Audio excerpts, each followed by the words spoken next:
Hi, good morning, students. So, in the last class, we discussed about electrical instruments like measuring instruments. We solved some problems in the last class. We solved some problems based on the potentiometer concepts. So now let us go to the next topic here in the current electricity. It is the heating effects of current. So generally, we know when current is passing through some resistor or any wire, some heat energy will be produced in this.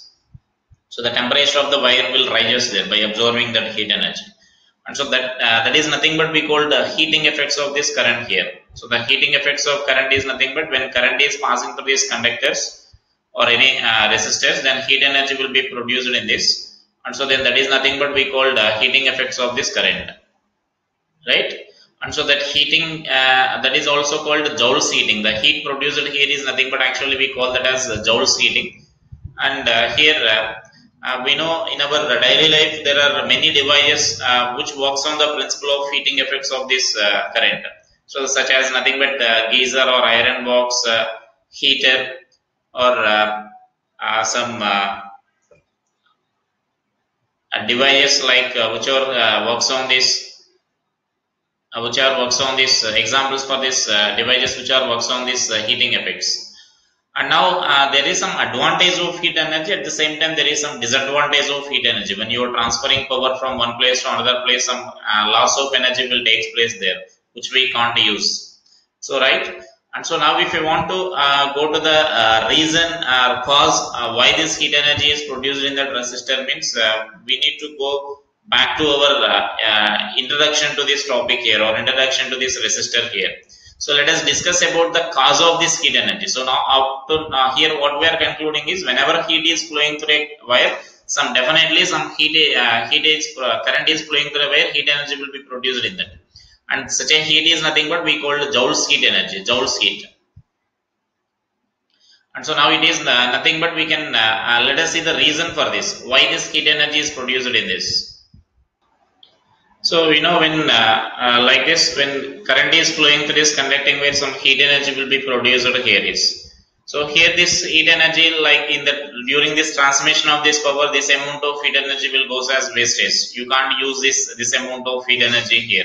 So that means it's a loss of heat energy here, right?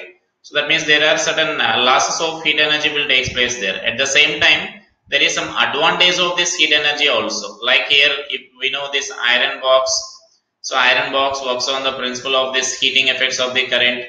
And next this toaster also works on the principle of heating effect, and this filament bulb. And so then this filament bulb also works on the principle of this heating effects. When current is passing through this filament, heat energy will be produced here.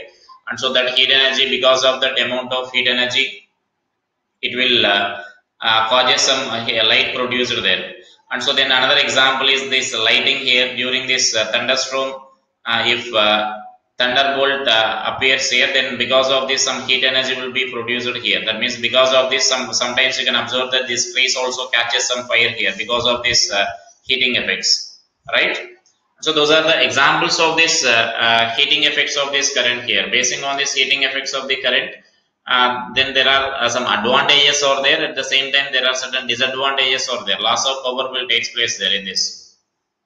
And so now, if you are coming back to this cause of this heating energy, then actually this heat energy produced here is, as I said, this is nothing but we call this Joule's heating here, or Joule's heat. The amount of heat energy produced is nothing but we call Joule's heat here. So this Joule's heat is nothing but because they actually this regarding this certain amount of heat energy is produced in a conducting wire. When a current is passing through, that is discovered by this Joule here, and he did a lot of work based on this. And so then we call that as Joule's here and Joule's heat. And the cause for the basic cause, he identified it as a collisions there. So the basic cause for this heat energy is nothing but collisions. We know when current is passing through that material, then there are a lot of lattice atoms will be there. Lattice atoms or ions will be there. When electron is moving through this material, then it undergoes a lot of collisions, which we discussed in the beginning of this topic here. And so now this because of these collisions, it will follow this zigzag path there. And at the 12 last year also we discussed about that. So it follows some zigzag path like that. So the electron will make one collision and then it changes its direction and it loses a parts of energy to that lattice atom there. That means the each collision it loses energy, and then it changes its direction, and that atom, that energy is gained by this lattice ion there. And so by absorbing that lattice ions, and again the electron will accelerate here because of this electric field. Again, electron will gains the energy, and again it loses energy because of this next collision. So by absorbing this energy, this lattice atoms or ions will exhibit this, the amplitude of vibration of these ions will increase there. And so when ions amplitude is increasing, but increasing means that is nothing but the temperature of the material increase. When the temperature of material increases, then only this vibration of these atoms, amplitude of vibration of the atoms will increase there. So that is nothing but basic reason for this Joule's heat here, because of this atomic, because of the collisions of these electrons, because of the collisions of these electrons, then it will be produced there. So that electronic collisions is the basic cause for this Joule's heat here. So because of the collisions, when electron is moving through the material, the electron will undergo a lot of collisions, and because of that collision, it loses a parts of energy to these atoms or ions, and so that energy is transferred to the material. So bulk material, that means to the wire, and so because of that, the temperature of the wire will increase there. And so now let us see how to derive an expression for heat or heat energy or electrical energy produced in a resistor. So now suppose we are considering that current I is flowing through a resistor, and dq is a current flowing, dq is the charge flowing between them, points which are differing by a potential of V in the time dt. Then we know work done formula we already derived in electrostatics. So work done we can express it as V is equal to dq formula we can write here. Work done is equal to, so dW is equal to, for small amount of charge or small amount of work done we are writing here. So therefore this dW is equal to V into dq we can write, and we know this dq we can write it as I into dt, because I is equal to dq by dt we can write here. So to get this total energy, total amount of work done, we can integrate this here. By integrating this, we can write this as V into I into dt we can write. If suppose this V and I are constants, then we can write them outside here. So V into I into integral of dt, and so that this value we can write this as W is equal to VIT we can write here. So this is the amount of work done, and this amount of work done is nothing but we can take it as heat produced in this. So heat produced in this resistor, we can write this as, in the given time interval we can write it as VIT, or this is nothing but we can express this as I square RT, right? And so now this is nothing but our Joule's heat expression here. So this is nothing but we call this as Joule's heat expression. So V is equal to, or you can also write here, you can also write this as so you can also express this equation as V square by R into T. That means you can express it in different ways like this. So then this is nothing but we called expression for this heat energy here. All these three are same only. You can use it as either VIT, or you can use it as I square RT or V square by RT.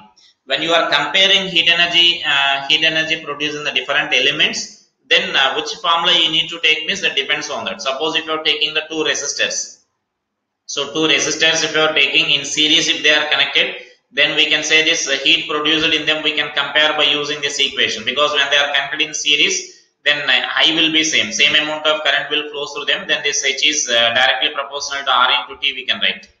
And if in the same time if you are comparing, then H is directly proportional to R you can write there. But whereas if the same two resistors are connected in parallel, so then you know in parallel means then the potential difference will be constant, then you can consider this expression here. Then V is constant, so H is inversely proportional to R there. So that depends on the given situation, whether we need to take either V square by R into T or VIT or I square RT.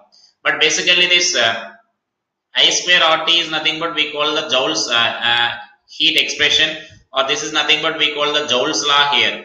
That means here this H is directly proportional to square of the current, and H is directly proportional to the resistance, and H is directly proportional to the time here. For a given resistor, this is generally the Joule actually derived this expression, and he concluded this point here.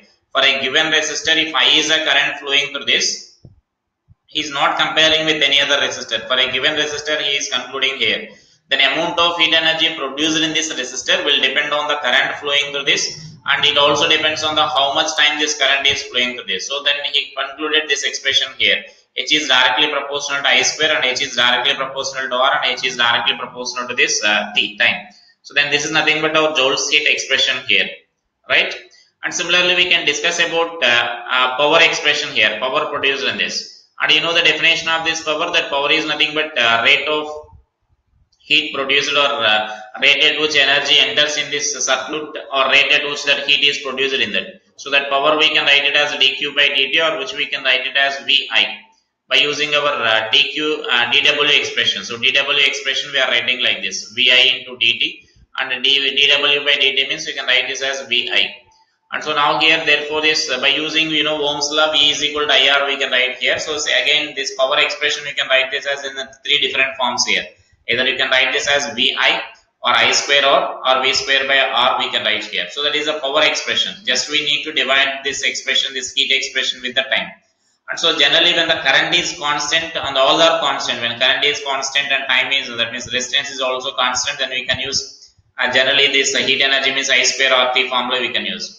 But whereas when current is variable, that means anything such a variable quantities are there, then in general we need to write this expression as that heat produced, we need to write it as for the small time interval we write here the heat produced expression, integral of like I square into R into dt, and then this total heat energy means we need to write this as integral of I square R into dt we need to write. That means we use this integration here. If any variables are there, that sometimes like current may be variable in some problems. So then if it is variable, then we need to calculate this amount of heat energy by using this expression here, right? So that is about this electrical energy and power here. So this is nothing but again the reason I am giving here, the reason which we discussed now, and this is nothing but Joule's heating effect here.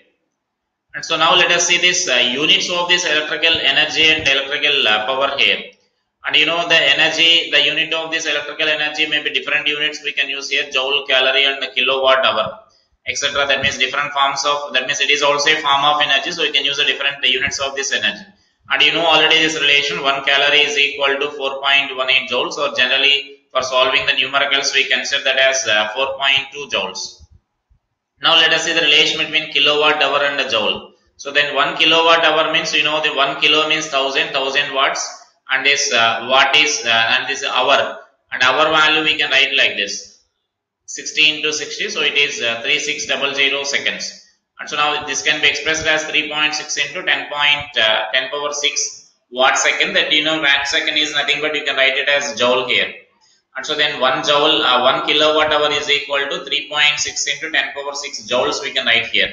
So that is a relation between 1 kilowatt and the joule here. So finally what we are concluding is 1 kilowatt is equal to 1 kilowatt hour is equal to 3.6 into 10 power 6 joules. So it is a relation between kilowatt hour and the time. And so important thing here you need to remember is kilowatt hour is a unit of energy, not the unit of this. It is not the unit of power here. Watt kilowatt is a unit of the power, but watt hour is a unit of energy, because we are multiplying this power with the time here. We are multiplying with this time, this hour. So that is nothing but it becomes that energy there. And actually this for this our household consumptions, generally for the commercial unit of this electrical energy is nothing but we use this kilowatt hour here.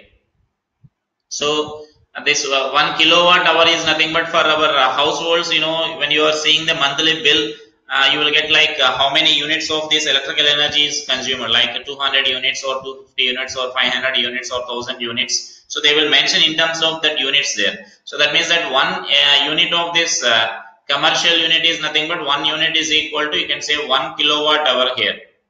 So that means this 1 kilowatt hour only is taken as a unit, 1 unit. So that is nothing but we know we mention it as a commercial unit. So this 1 kilowatt hour is taken as a commercial unit here.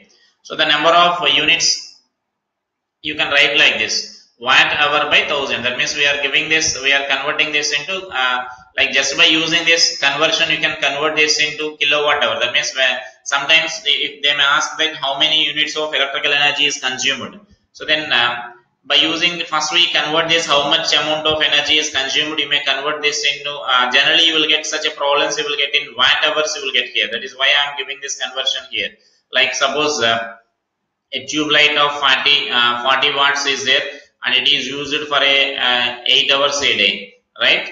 And so now here suppose then for day how much energy is consumed means this is 8 hours. How much energy is consumed means then directly you can write this as 40 into 8. So this is the energy consumed per day, right? If suppose for 10 days if I am asking here, then you need to multiply with this 10. And so now this how many watt hours will be there? Then 3200 watt hours will be there. Then to convert this into kilowatt hour, then what we need to do is we need to divide with the 1000 here. Therefore, you will get this value as 3.2 now kilowatt hour.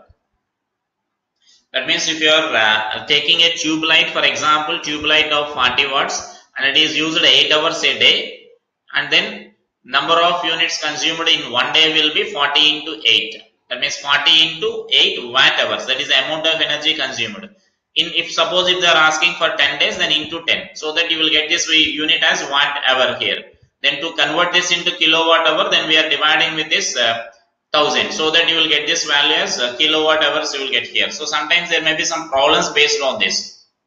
They will give the device and like a refrigerator or geyser or AC, they will give the devices and they will ask like how much electrical bill will be there per month.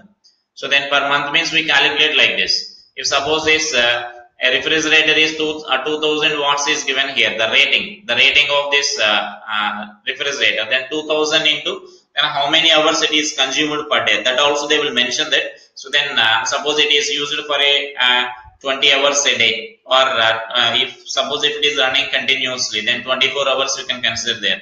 So then they may give the time here, then according to the time, and keep that what here the simple process, you may keep this time in hours only, so that first if you are multiplying these two, then you will get in watt hour, right? You will get in terms of this watt hour, then you can convert this value as in terms of this kilowatt here by dividing with this 1000, so that you can convert this number of units consumed, you can write there in such a case. So then that is about this conversion of this or finding this number of units there.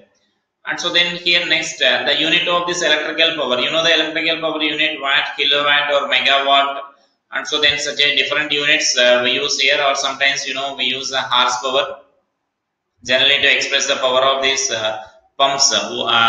Motors we use this horsepower unit. And so then you know kilowatt means all these are just multiples only. 10 cube watts you will get, mega means 10 power 6, and 1 horsepower means 746 watts you will get. That's you know already, right? So it is a conversion of these units there. And here next mention a note here, like suppose here I am giving this first note, suppose I am taking this H is the amount of heat energy produced in a resistor R, right, in a given time interval. So mention that let H be the amount of heat energy produced. Let H be the amount of heat energy produced in a given resistor.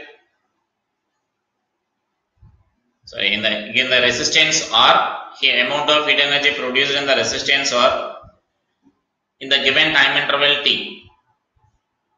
In the given time interval T. Then the total amount of heat energy produced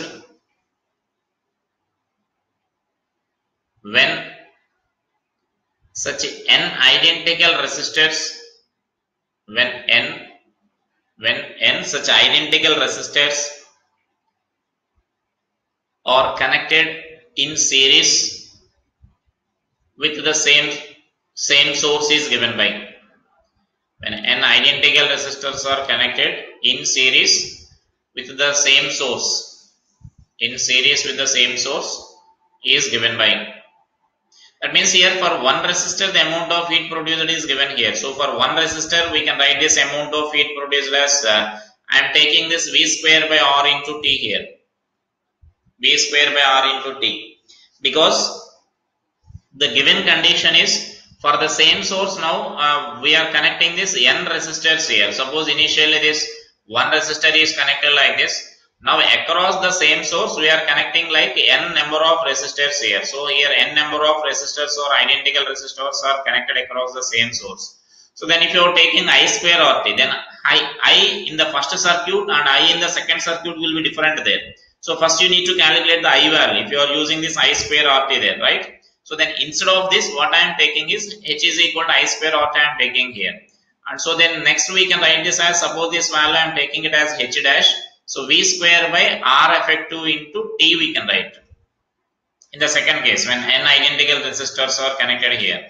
So V square by this R effective, NR it is. So therefore this H dash is equal to, you can write this expression as H by N we can write here. Got it? V square by R into T is nothing but this H. So then number of, that means total amount of heat energy, this is the total amount of heat energy produced in all resistors. The total amount of heat energy produced in all resistors will be equal to H by N when N resistors are connected in series here. So this is a point you need to remember here. So that is the right, note down this calculation. And next I am taking in the same case, for example, if all such N resistors are connected in parallel. So let us see this amount of heat energy. So next mention that in the above case, if all the resistors are connected in parallel across the same source, in the above case, if all the resistors are connected in parallel across the same source, then total amount of heat produced is given by. Then total amount of heat produced is given by. So then again I am taking this as some H double dash here in parallel. So again I am taking the same formula here, V square by this R effective into T we can write.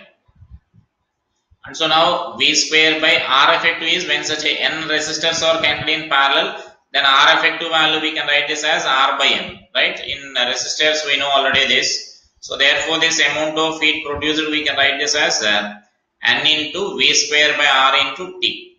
So which you can express this as amount of heat produced is equal to N times the H here. Say N times that initial, that means N times the heat energy produced in a single resistor. So in single resistor, H is the amount of heat energy produced. But when you are connecting such N resistors in parallel, then amount of heat energy will increase by N times here. Whereas when they are connected in series, it decreases by N times here. Now sometimes they may ask the same questions in a different way here. So write that as the next point in that. Again same, first initial conclusion will be same. Let H be the amount of heat energy produced in a resistor or in the given time T. Let H be the amount of heat energy produced in a resistor or in the given time T. Now this resistor is divided into N equal parts or N identical pieces. This resistor is divided into N identical pieces. If one of the pieces is connected across the same source,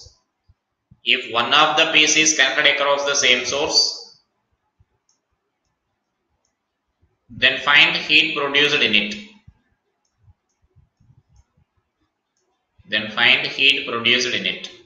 Right? So then now say this. Then H is the amount of heat energy produced in a single resistor when it is connected across a source. So we can write V square by R into T. Now here this H dash is equal to, again what we can write is V square by R effective into T. Now can you say when you are dividing this resistor into N times here, when you are dividing this resistor into N times, the effective resistance, that means resistance of this each part will be equal to R by N. We know this resistance is directly proportional to length, so that this resistance is also reduced to this N times here. Therefore, this amount of heat produced we can write this as V square by, this is R by N into T. And so this is again N into V square by R into T you can write here. Therefore, this amount of heat produced we can write this as N times that of heat produced in a single resistor. In a total original resistor here. In original resistance, if it is N, if you are taking this one piece of that resistor, after dividing that into N parts, then you will get that heat energy as N times that of the original resistor. Now here again another condition is there, right? In the same, after dividing that into N equal parts. So next note that if all such a pieces are connected in parallel across the same source, if all such a pieces are connected in parallel across the same source, then amount of heat energy produced is given by. Then amount of heat energy produced is given by. So then here what you can write here is, see this again H dash is equal to V square by R effective into T. So now each resistance is R by N. Such N resistors are connected in parallel here. That means R by N, R by N, R by N. Such N resistors are connected in parallel. Therefore, then in that case, this effective resistance we can write this as R by N square here. So that is the effective resistance when such R by N are connected in parallel. So that we can write this as V square by R by N square into T. And therefore, this value we can write this as H double dash is equal to N square into H value we can write here. So this amount of heat energy produced, total amount of heat energy produced when all such N pieces are connected in parallel, right? So the same question they ask in terms of the power. The power also, then just you will get the same H value you need to replace with the H term you need to replace with the P here. That is only the difference there. There is no any, the calculation everything will be same, just instead of T, that means we need to eliminate the T value here. Then you will get this term as power. H by T is nothing but our power here, right? So then remember this. And so next, let us see here if you are taking some source. Then power output of a source here. Just we are taking just a battery here. So then in this, let us see how much of amount of heat energy output, amount of power output will be there here. Just we are taking some, this is the battery here, and this battery and internal resistance we are representing here. This is a positive terminal of battery of EMF here, and this is a negative terminal. Now it is connected to some external source. That means like some resistor. And so now here it is, now the discharging of the cell is taking place here. When the discharging of the cell is taking place, then power output we are writing here. The power output of the cell is nothing but P is equal to V into I we can write. And V is nothing but terminal voltage here. The terminal voltage we need to write here. So that it is nothing but E minus IR you can write. So E minus IR is the terminal voltage when the cell is discharging. We know already. Therefore you can substitute here. Therefore this is the power output here. The power output of this cell is nothing but you can write E minus IR into I. So which is nothing but given by this expression here. Therefore this power output is nothing but, so output power is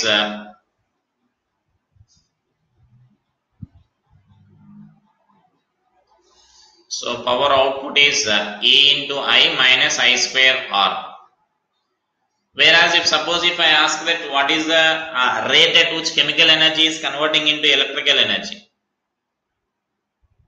or I can mention here as first let us write this as power loss here. How much loss is taking place here?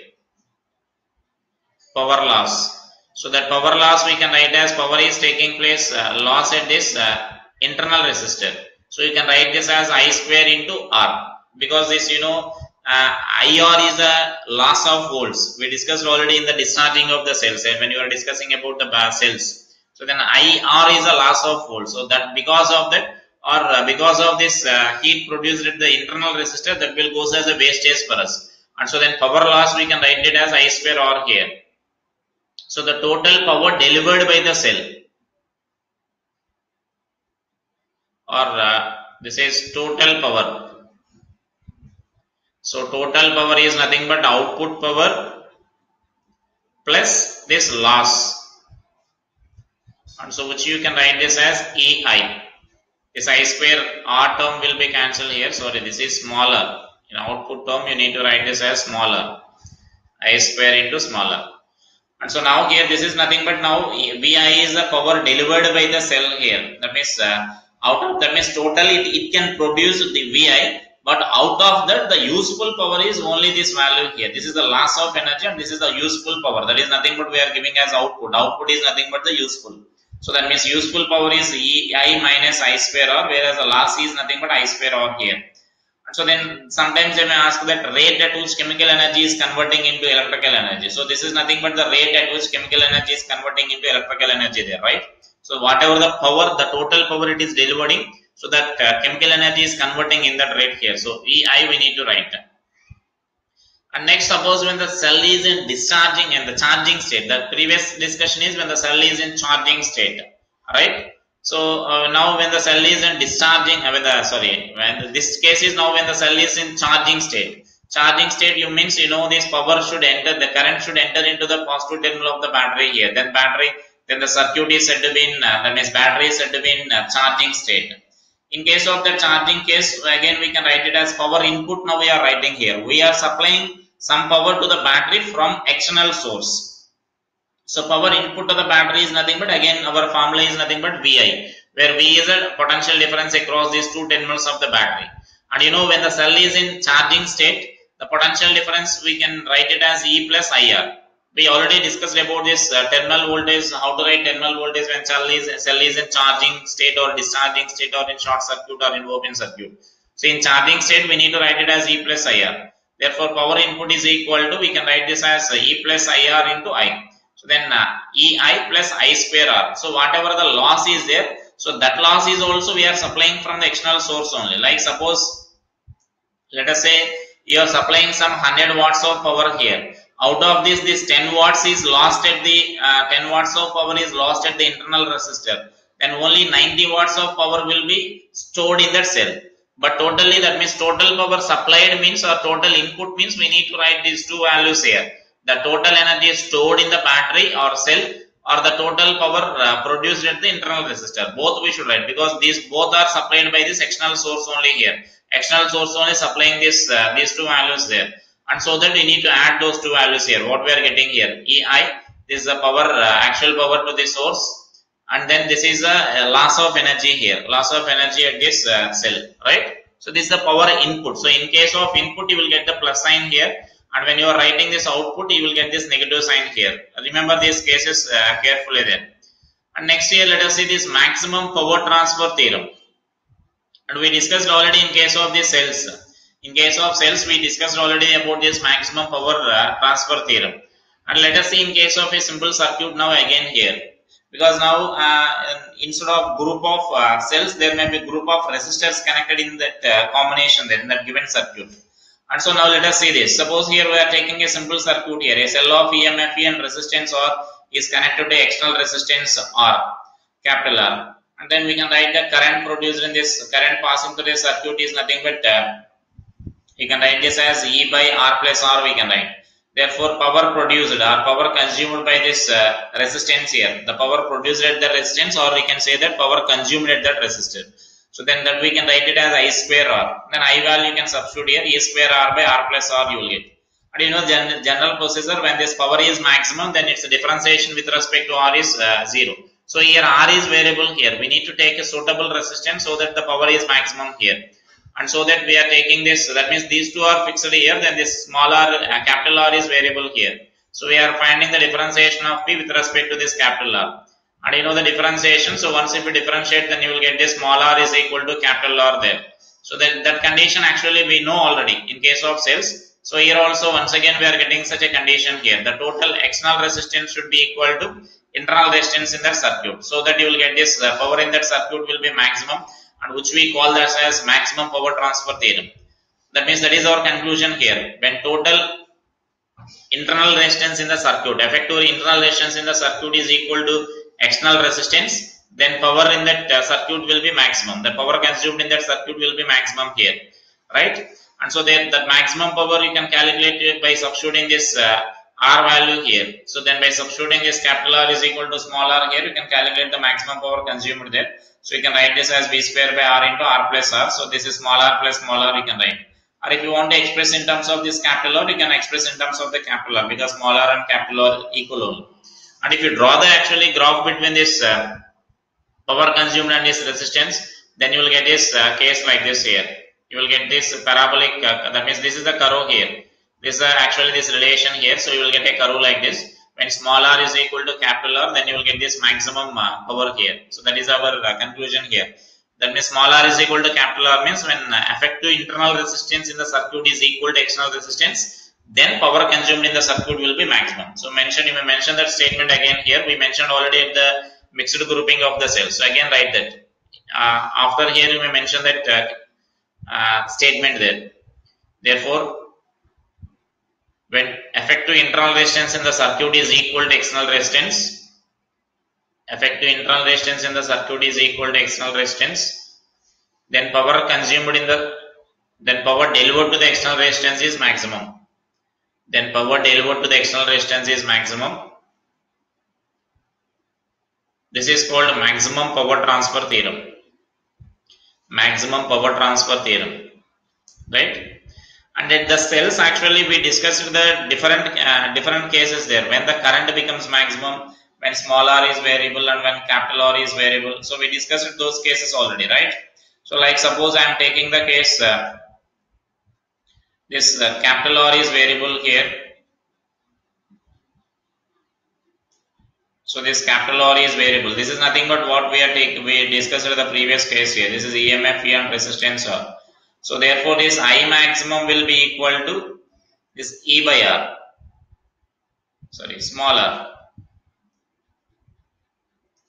Right? When small r is variable, you will get the maximum current when small r is equal to, when this capital R is equal to 0 here. This is the maximum current, right? And whereas this maximum power is nothing but when maximum power is nothing but you will get like maximum power you will get when small r is equal to capital R here. When small r is equal to capital R, then you will get the maximum power delivered to this external resistor.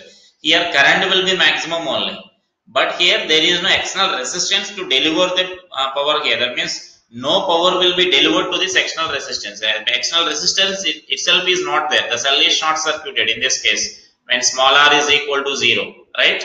And so that if they ask about the maximum current when this small capital R is variable, this is a condition when you will get the maximum current, and maximum power you will get when small r is equal to capital R. And whereas suppose I am taking the case like this small r is variable here. So this capital R is fixed here. This is a fixed value. It is having some fixed value. Now this small r is variable here. We can vary this small r here. Then automatically we can say that current in the circuit will be maximum for this case here. Current will be maximum, which is equal to E by R when capital small r is equal to 0. Whenever that simply in the simple circuit, the current will be maximum and resistance is minimum. So resistance is minimum means whatever the variable value is there, that value should be 0. Then this will be the maximum value here. So then in this case, the power delivered will also be maximum for the same condition here. So this small r is equal to 0. For that condition only will get this maximum power delivered here. So that maximum power delivered you can write as V square by R. So you need to remember this case here, especially this case. When small r is variable, the power will be maximum when internal resistance in the circuit is 0. Because our previous condition, if I apply here, we are getting like E square by 4R you are getting here, that power. But you can observe that now this value is greater than that of that previous value there. So that means you need to observe the difference between these two cases here. When capital R is variable, power will be maximum and small r is equal to capital R. And current will be maximum. Both the conditions will be different here. Current will be maximum when capital R is equal to 0. But in this case, when small r is variable and capital R is fixed here, then both current and power will become maximum for the same condition here when internal resistance of the cell is 0, right? And we discussed already these conditions at the grouping of the cells, mixed grouping of the cells. And now let us see a simple problem based on this. And that means in some circuits, there is a simple way to calculate this, to apply this maximum power transfer theorem here.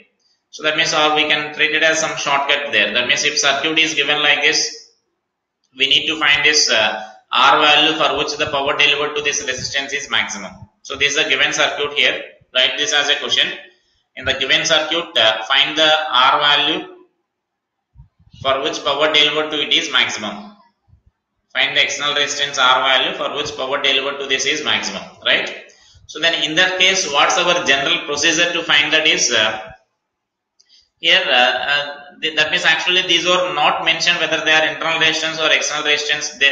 Such information is not there. So only this resistance is a variable here, whether they may be internal resistance or external resistance, whatever it may be. So only this resistance is variable, and we need maximum power to be delivered to this resistance only, right? And so then in such a case, what our general procedure is, we cancel the circuit by removing this resistance here. Suppose I am taking the circuit like this by removing that resistance. The unknown resistance I am removing, and we are taking these terminals as some X and Y. And so now let us find the current in the circuit here. Finally our aim is to find the potential difference between this X and Y, right? And so to find, that means we are going to replace all these cells and resistors by their effective values. That is our main aim here.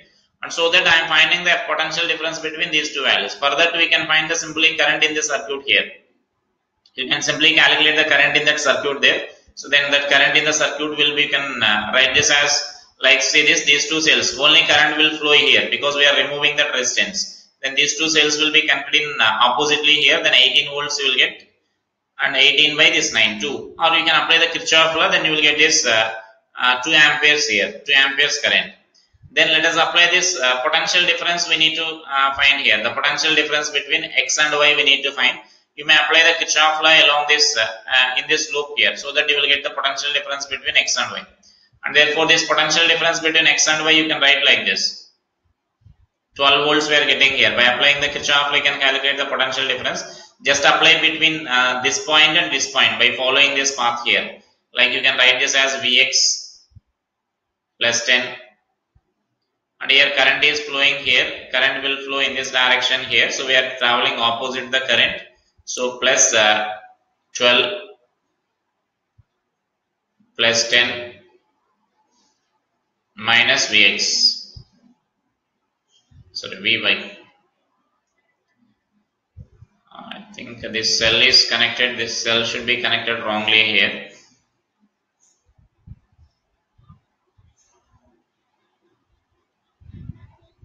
So this cell change the polarities of the cell here.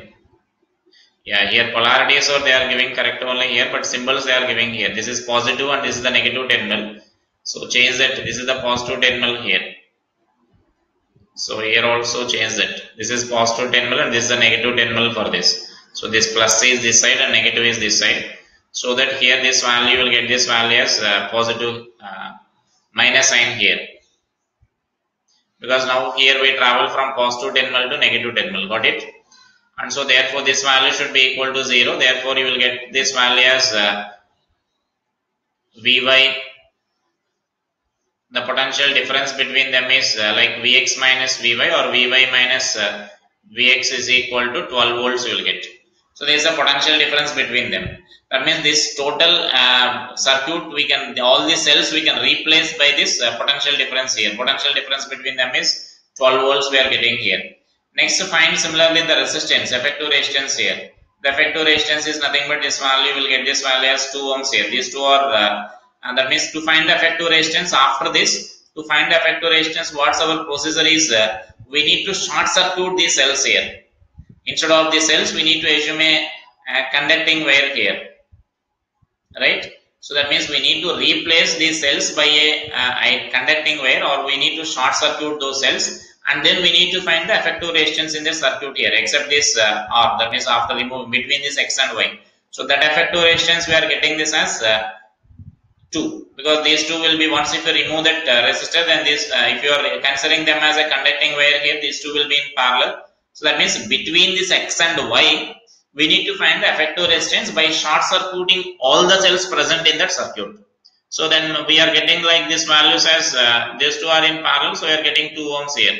So then we can redraw the circuit equivalently like this. So then we are potential difference between X and Y is 12 volts. So and Y is a higher potential what we are getting here. So positive plus 12 volts we are connecting, we are assuming to be connected here. And the internal resistance, effective resistance is 2 ohms. And then this is the circuit between this X and Y here. So then this is the resistance. Now we can easily conclude that now the circuit is similar to our discussion here. Previously what we discussed here. Now that circuit is similar to that. And so then in that case what we can write is the current or power in that circuit will be maximum and external resistance is equal to internal resistance. Therefore this R value should be equal to this 2 ohms here. So that is our resistance required here. So is it clear? When the circuit is such a complicated circuit is given and they are asking the condition for this maximum power. So this is the procedure you need to remember. We are removing this. If you are able to calculate the internal resistance directly, you can calculate that internal resistance and you can equate that. Or otherwise, this will be the procedure here. We remove that resistance, and between these two, we find the between those two across this resistance, we find the potential difference here.